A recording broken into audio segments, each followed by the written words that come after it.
during the lean years, of course. Talk about the celebration after beating the Redskins 17-0 with all the confetti coming down. You know, that was unbelievable because we had to beat the Redskins 3 times in one season, which in and of itself is a milestone accomplishment, but that propelled us into the postseason. And, you know, it was so unbelievable. And I can still see it in my mind's eye, all the confetti that was coming down, all of the celebration, all the tears. I can still see Jim Burt, you know, hoisting the sun up into the stands. You know, those are moments that will live forever because it denotes a moment in time when we were on our way to be the best in our industry, and you know, we wear the Super Bowl rings to validate it. Well, you know, we had that opportunity last night because we had a private affair, a private gathering, and it was rather emotional. And I think it had a more profound impact on Lawrence than on us. We embraced him as part of our brotherhood, which is to be expected.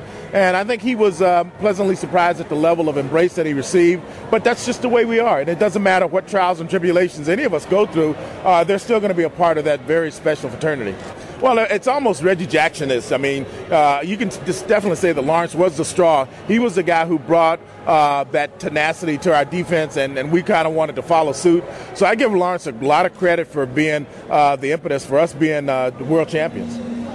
Any plays throughout that year? Talk about that tip ball against the Broncos in that 1916 win. You know, people ask me about that all the time, and if I had to select one play to denote my career, it wouldn't necessarily be the safety in the Super Bowl, although that is a set apart. It would be the interception and then the unlikely rumble 78 yards to the end zone. I think that's probably my most greatest accomplishment as a football player on the field.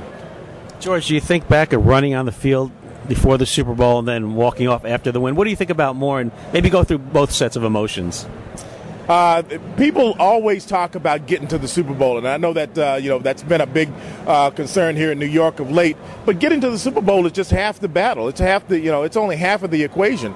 The other half is you got to win the Super Bowl, and there was a lot of uncertainty. I mean, there's no guarantees that if you have a great season and you get to the Super Bowl that you're going to win it. So yeah, we were a little bit apprehensive during that period of time. We didn't know what the outcome was going to be. We had a very formidable opponent in the Denver Broncos, but we prevailed, and the emotion afterwards, it's indescribable. You cannot tell someone what it's like to be called world champions and, you know, stand on the top of the mountain all by yourself.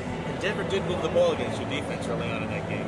Yeah, insignificantly, but they did. I mean, the important thing is we kept them out of the end zone, and I think even more remarkable is just behind this wall is the MVP, Phil Simms, who had just the most astonishing performance that had ever been seen in Super Bowl history to date. How would life be different for you if you hadn't won that championship?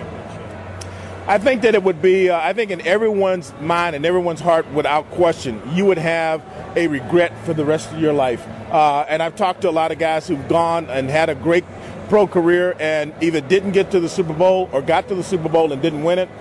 They are incomplete. And had we not won that Super Bowl, I would have always, for all eternity, felt that I came up short and I didn't win the big one.